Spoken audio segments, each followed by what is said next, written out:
In rural Ukraine, a protest by local villagers turns hostile when police open fire.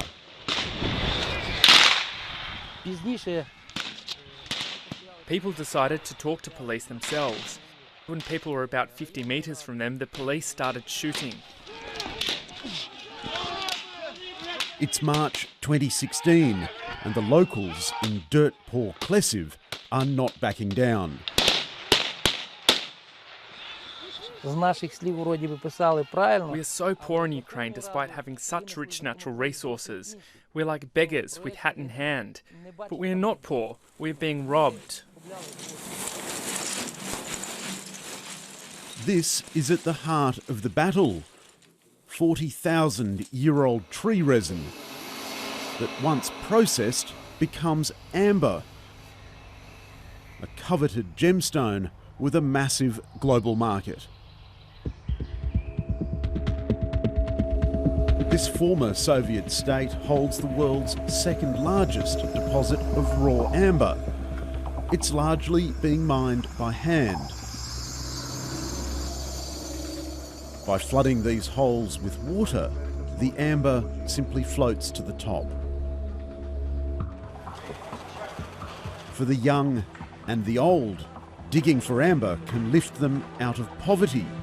When prices are good, they can earn as much as $1,000 per month, 5 times the salary of a supermarket worker. But this is dangerous business, not because of the hard physical labour, but because the government of Ukraine has criminalised the industry. They do not legalise it because if they did, then the money wouldn't go into their pockets.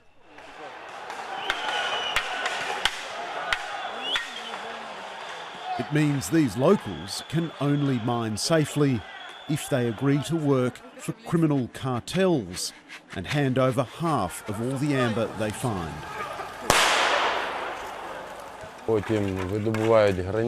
If they have another option, like working legally for the state, I'm pretty sure that 99% of them would do that instead of working for those gangs.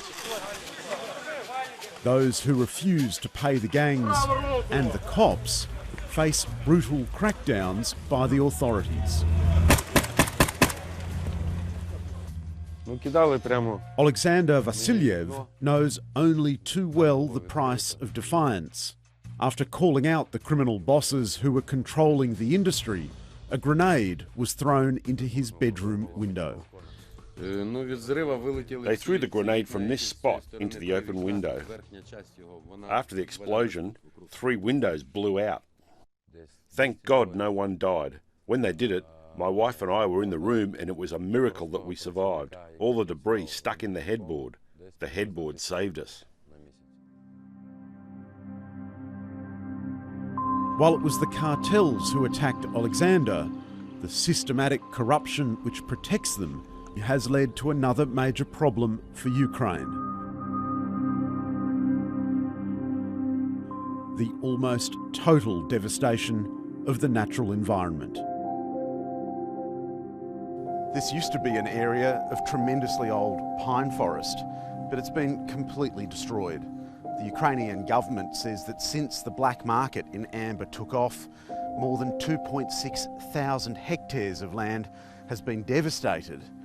The locals tell us the true figure is far, far higher. It just feels like I'm walking on the moon.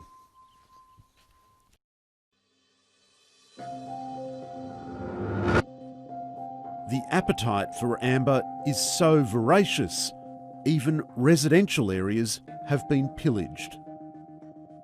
How close are we to your house from here? About 100 metres, maybe 50. The amber is everywhere around us.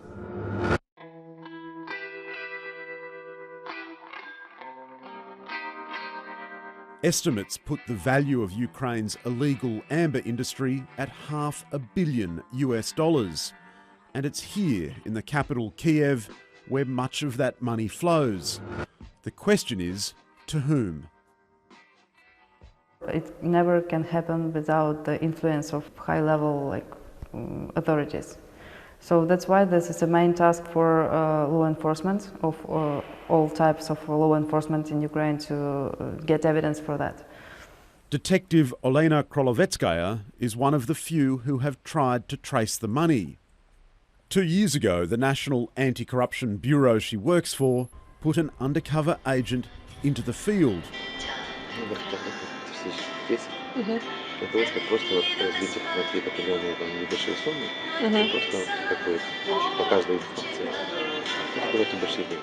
They were targeting this man, Borislav Rosenblatt, an influential member of parliament. Мы, получается, грубо говоря, платим там $150 тысяч, да? Ну, 150 это я так просто говорю, что мы не лезем. Это будет 20.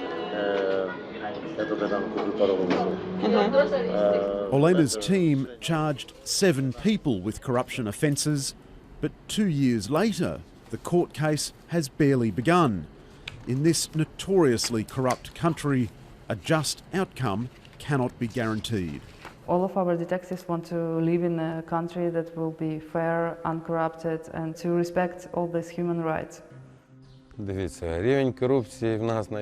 We have corruption at the highest level. There is no higher. They are getting so much money that they don't have the time to count the banknotes. They have to weigh them. I'm saying that everything is as wrong as it could be. We reached the bottom.